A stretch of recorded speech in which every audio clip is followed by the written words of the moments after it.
Ойлы кино дегеніміз қашанда көппен күрескен жалғыздың мұңы. Мұныңыз жарық пен көлеңкенің жарысынан тұрады дейді екен Аки Каурисмяки.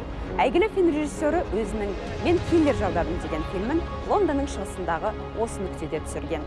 Бүгін киноскопта жарық пен көлеңке жайлы айтамыз. Көптеген фильмдер табиғи жарық пен жасанды жарықтың диалогынан тұрады.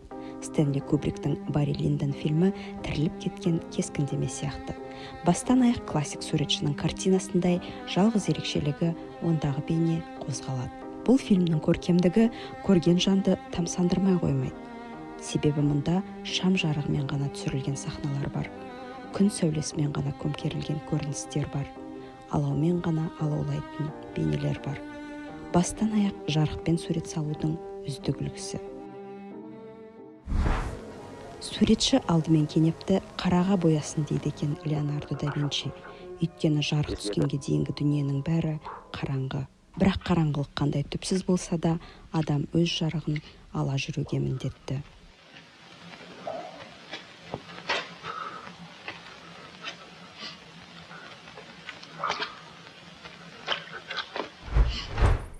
Кино бір кезде түссіз болған, бір кезде дыбыссыз болған, бірақ ешқашан жарықсыз болмаған. Жарық қою кинематографияның ең өзекті мәселесінің бірі. Режиссер Алехандро Иньярриту мен оператор Эммануэль Любецкий «Жансебіл» фильмін батып бара жатқан күн шапағымен түсірген. Фильмнің сұлулығы да, кейіпкерлер бастан кешкен оқиғаның шындыққа ұқсауы да соның нәтижесі. Майкл Манн «Сыбайлас» фильмінде креатив шешімге барды. Бір түннің оқиғасын көше мен көлік шамдары жарықтандырған, ал көлікші сахналарда электрлюминесцентті панельдер тұңғыш рет қолданылды. Арман мен күйбең арасындағы ұйқылы ояу қаладағы такси жүргізушісінің жай күйі солай экрандалды. Бұл фильм жарықтандыруға қосылған жаңалық еді. Алвон Карвай жасанды жарық қоюдың шебері. Оның кейіпкерлері алып қалада жалғыздығына қамалған мұңлықтар. Вообще свет это же неотъемлемая часть кино. Негізі жарық киноның ажырамас бөлшегі, ол арқылы кинода атмосфера қалыптастырасың. Болашақ картинаға қатысты жарық пен түс дайындық барысында анықталады. Режиссер, суретші, қоюшы оператор, костюмер, тіпті гример да бұл талқылауға қатысады. Жарық пен түсте экранның әңгімесі, өзінше визуал баяндау.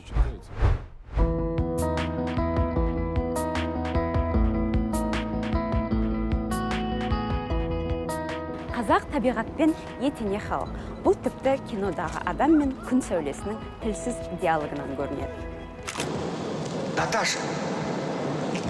Натали! Талалайшик! Мысалы, Сатыбалды Нарымбетовтің «Омпа» фильмі. Жол болмаған ұшқыш Талалай. Оның талайына жазылмаған Наташа. Екеуін күн сәулесінің сызығы бөледі. Екі әлемде тұрғандай. Көрермен жарықты байқамауы мүмкін, бірақ бейсаналы түрде картинаға арбалып қалады.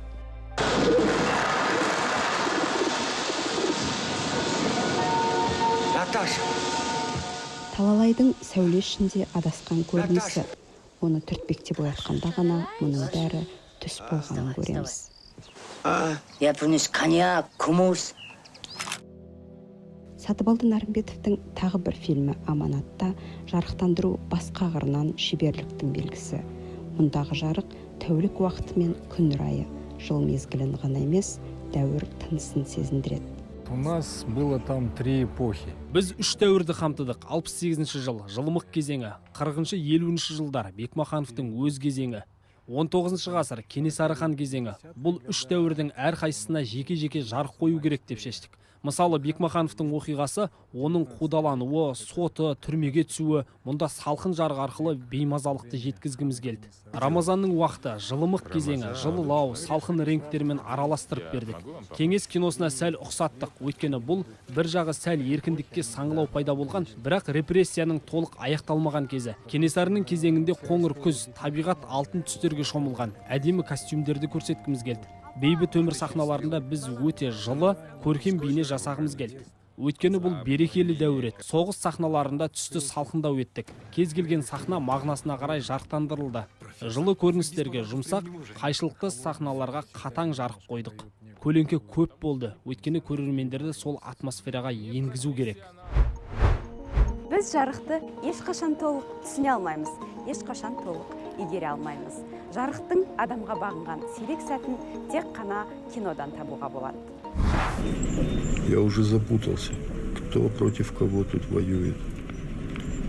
Сперва они выступали против тех, кто с деньгами. Потом они объединились с теми, кто с деньгами, против тех, у кого нет денег. Потом они сами тоже запутались. Әділхан Ержановтың «Түнгі Құдай» фильмі постмодернистік мұң. Ницше Құдай өлді десе, Ержанов сол сәтті бейнелейді. Ницше арыстан болып айдаһар әлемге қарсы тұр десе, Ержанов сол рухты оятқысы келеді. Заман ақыр, мұнда күн сәулесі жоқ. Өртеніп болуға шақ дүние, әр жерде әлсіз сығыраятын шамдар ғана.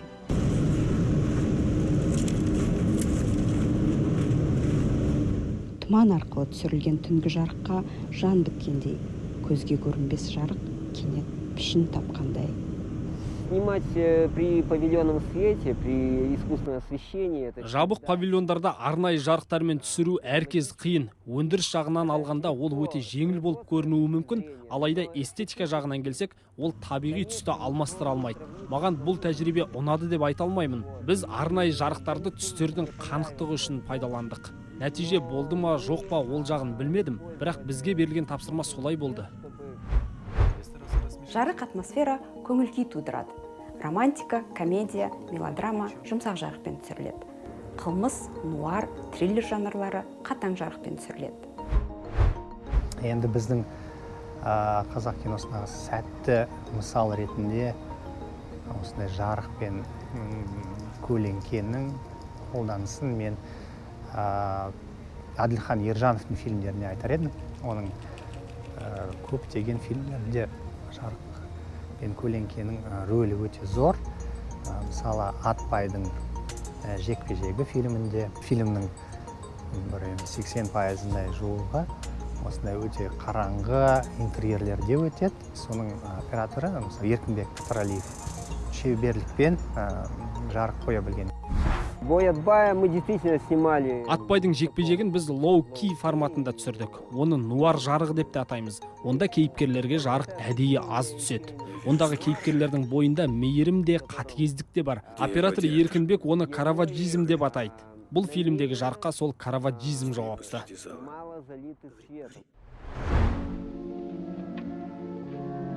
Жарықтың аз көптігі арқылы жекелеген сахнаның да мағынасын жеткізуге болады.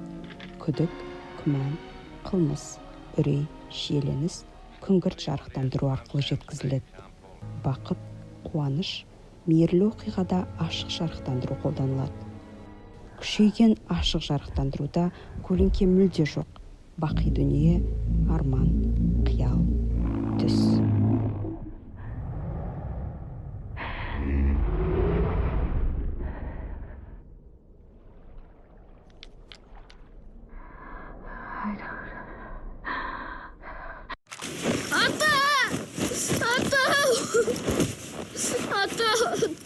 Ата, жауап берші, атау, бірдеңе деші. Ата, жауап берші, атау. Ата, маған қарашы.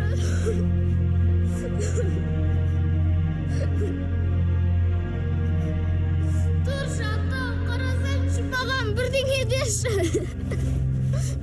Атау, тұршы, жүрші кетейікші, атау.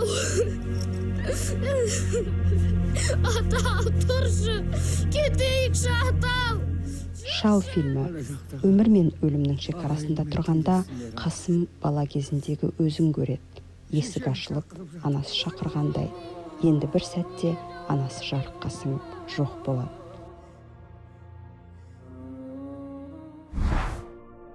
Теренс Маликтің «Өмір ағашы» фильмі. Ұзақты азапты өмірдің соңында ересек Джек аруақтармен кездеседі. Дүниенің бәрі күн сәулесіне шомылған. Бақилық болған анасы да, әкесі де, бауыры да бар. Өзі таныған жақын адамдардың бәрі осында. Ешқандай реніш жоқ, қатыгездік жоқ, ашу жоқ, рух деңгейінде жолығысқан. Тек қана махаббат, сүйіспеншілік, аялау мен сағына табысу. бәрі де теңіз жағасында түсірілген. Любецкий мен Маликтің табиғи жарыққа ғана арқа сүйеуі біздің де табиғаттан келгеніміз, үздіксіз қозғалыстағы тылсым дүниенің ажырамас бөлшегі екенімізді меңзесе керек. Жүргізуші балақай. Майлс есімді бала жүргізуші ата-анасынан айырылған. Қылмыстық әлеммен де байланысы бар. Бірақ оның әлемін музыка жарыққа бөлейді.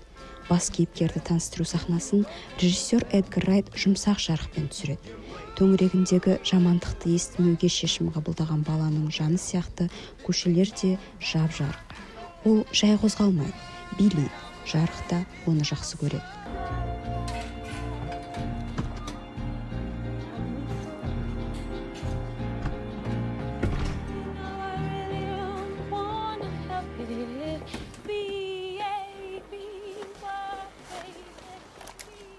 Мейлстің Дебораны кездестіретін көрінісі де жұмсақ жарықпен түсірілген. Фильмдердің көпшілігіндегі ғашықтық сахналар секілді. Ғашықтық үшін де күй керек, ал күйді жарық жасайды. Сұлудың салтанатын асыратын да, зұлымның берекетін қашыратын да жарық. Жарықпен ғана жасартып, жарықпен ғана қартайтуға болады. Жұмсақ жарық адамды сұлуландырады, аялай көркемдігін ғана көрсетеді.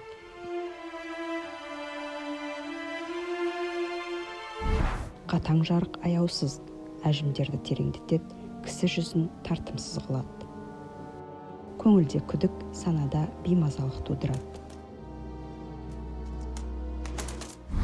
Ал адамның бақытты сәтінде бетінде көлеңке болмайды. Қуаныштың, адалдықтың, тазалықтың жасырғаны жоқ. Тұнық жанның да жүзі жарық.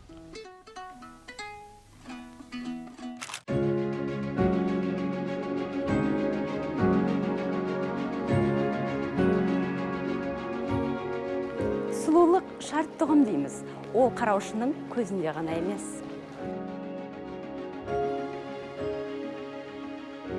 Кинода өмір сияқты тек қана сәулелі сәттерден тұрмайды. Екеуі де жарық пен көлеңкенің, махаббат пен ғадауаттың мәңгі биі. Мәжит Бегалиннің «Мәншүк» туралы жыр фильмі. Майдандағы Мәншүк бір кездегі қыз жүрегін лүпілдеткен Омарды көріп қалғандай. Әп-сәтте күңгірттеу, көңілсіз соғыс даласынан жап-жарық дархан далаға оралады. Есіне ауылдағы көкпар түскен. Сондағы Омардың ерлігі, өзінің балаң көңілмен қызыға қарағаны. Жарығынан көлеңкесі көп соғыс даласымен салыстырғанда естелік әлемі, аяулы туған даласы күн сәулесіне малынып тұрғандай.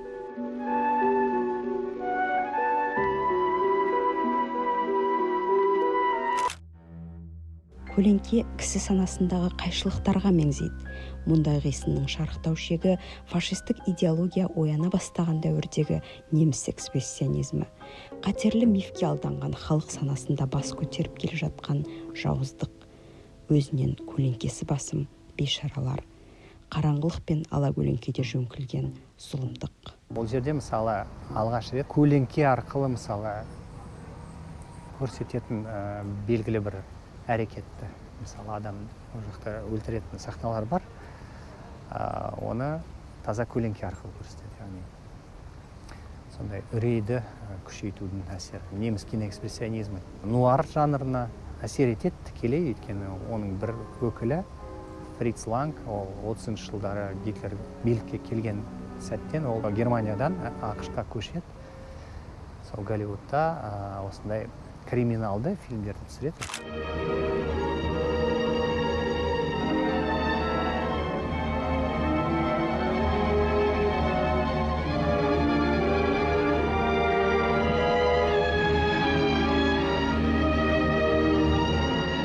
Көлеңкенің өзі де символ.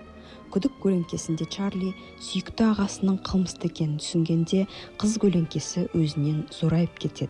Сергекте жылы жүзді бойжеткенді жарықтандыру да күрт өзгеріп, бұдан былай оның ағасымен бетпе-бет қалатын сахналарының бәрін көлеңке торлаған. Лучше уезжай.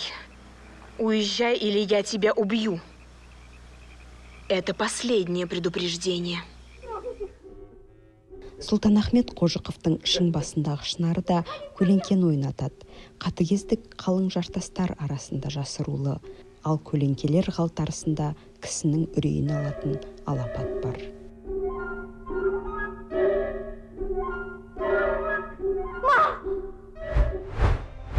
Экрандағы көлеңке қашанда драма тудырады. Көлеңке тереңдеген сайын драмада күшейе түспек.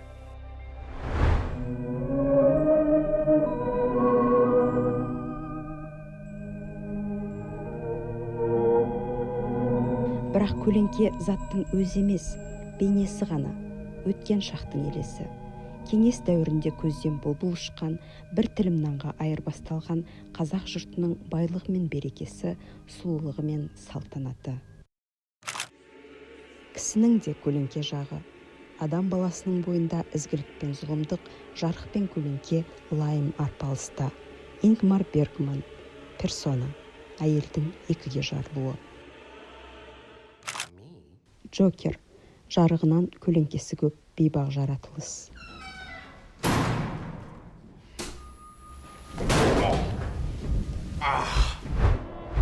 Визуал баяндаудың ең техникалық аспектісі де жарықтандыру. Бірақ суреткерлер жаңа мүмкіндіктерді ашу үшін лайым ізденісте болады. Оператор-постановщик — это глаза режиссера. Қоюшы оператор режиссердің көзі, режиссер оркестрдің дирижері сияқты. Ойын, драматургия, монтаж бәріне жауапты. Ал оператор визуал қатарға жауап береді. Кино оператор суретші сияқты, өйткені ол қолданатын жарық пен бояу кез келген сахнаның эмоциялық құрамын айқындайды. Режиссер ойын толықтырады. Маған мысалы америкалық поляк оператор Януш Каминскийдің шығармашылығы қатты ұнайды. Спилбергпен түсірілген Шиндлер тізімі қатардағы Раянды құтқару сияқты фильмдер үшін Оскар алған. Мысалы Шиндлер тізімі түссіз фильм. Несі қиын деп ойлауыңыз мүмкін, бірақ ақ пен қараның арасындағы градацияларды есептей алу керек. Көлеңкемен, жарықпен ойнай алу керек. Кейде Каминский қолданатын жасанды жарық көздері картинаны керемет толықтырып тұрады. Кейде бір бөлмеге күн сәулесі түсіп тұрады. Бұл жағынан италиялық оператор Витторио Стораро да ұнайды.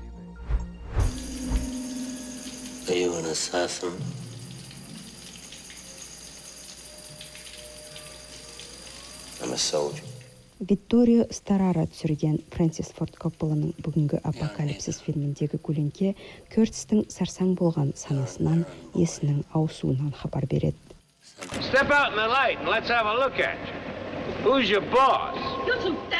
Визуал тереңдік пен контраст Голливуд мектебінде моральдық екіұштылық тудырады.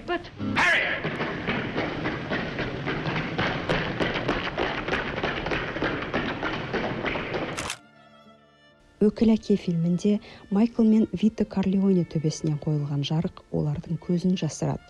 Витоның қылмыстық әлемі көлеңкеде болғанымен отбасылық өмірі көлеңкеден ада еді. Ал Майкл басшылыққа келгенде көлеңке отбасылық өмірге де қанат жайған. Оның қатыгездігі артқан сайын көлеңкелер қоюлана түседі.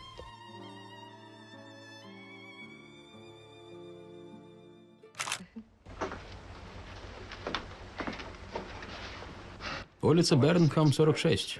Да, она была сделана на Рождество, когда ты получил свой велосипед перед несчастным случаем. Хичкоктың күдік көлеңкесінде қылмыскер Чарлидің бетін лайым көлеңке торлаған, ал оған құрақ ұшқан отбасының жүздері жарық. Осы айырмашылық арқылы ғана Чарлидің жасырғаны барын, қалтарысты, құпиясы көп күрделі адам екенін оқығандаймыз. Оның серлік келбетіне алданбаңыз. Чарли, не задерживайтесь, потому что интервью в 4 часа.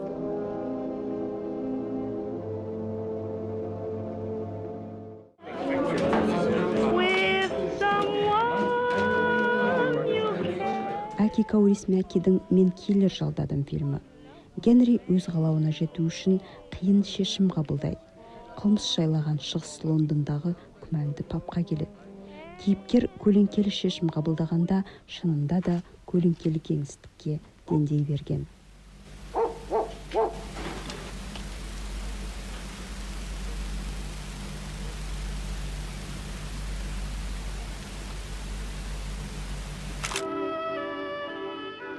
Шәкен Аймановтың «Атамекен» фильмінде атасын жоғалтып алған баланың қорқынышы беймаза музыка мен күңгірт жарықтандыру арқылы жетеді. Орыс орманы қандай көлеңкелі. Енді қайттым ата. Әбден шаршадым. Қандай қорқыныш. зәрең ұшады.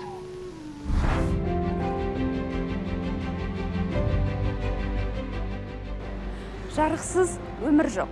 Жарық деген субстанцияның өзі жұмбақ. Бізге бағынбайтын, бізге үкімін жүргізетін ұғым.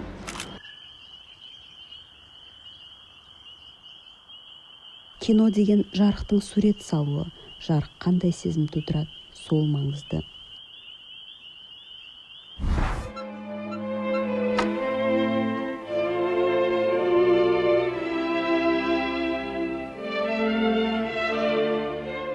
Кинодағы жарықты түсіну үшін өмірде де жарықты сезіне білу керек.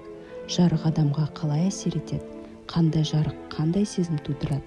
Күн сәулесі бөлек, ай сәулесі бөлек. Жарықты сезінуді сипаттауға келмейді, ол ұстатпайды. Оның иісі жоқ, даусы жоқ. Көзбен ғана көресің және тәніңмен сезінесің. Кино соны сезіндіреді.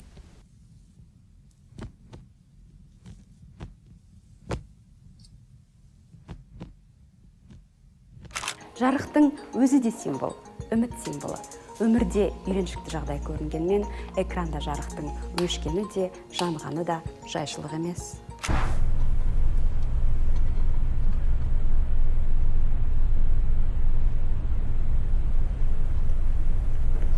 Мариам фильмі. Үстел үстіндегі шам өшіп қосылған сайын, Мариамның үміті де бір өшіп, бір жанғандай. Дағдарған сана, дәрменсіз күй, шешімі табылмаған сұрақтар.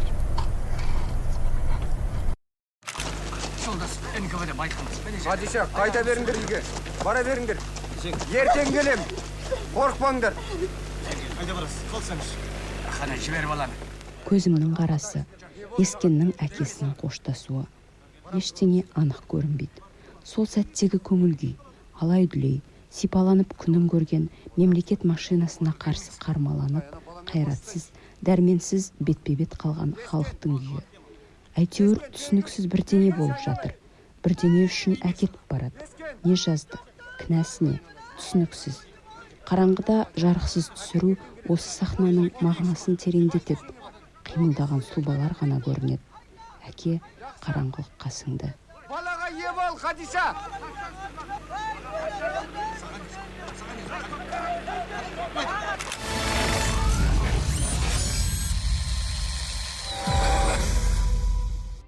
Кино дегеніміз уақыт пен жарықты мүсіндеу дейді Дэвид Финчер. Расында да кез келген оқиғаның басы, ортасы, шарықтау шегімен аяғы болады. Жарықта да солай. Кез келген фильм қараңғылықтан басталып, қараңғылықпен аяқталады. Келесі киноскопта кездескенше.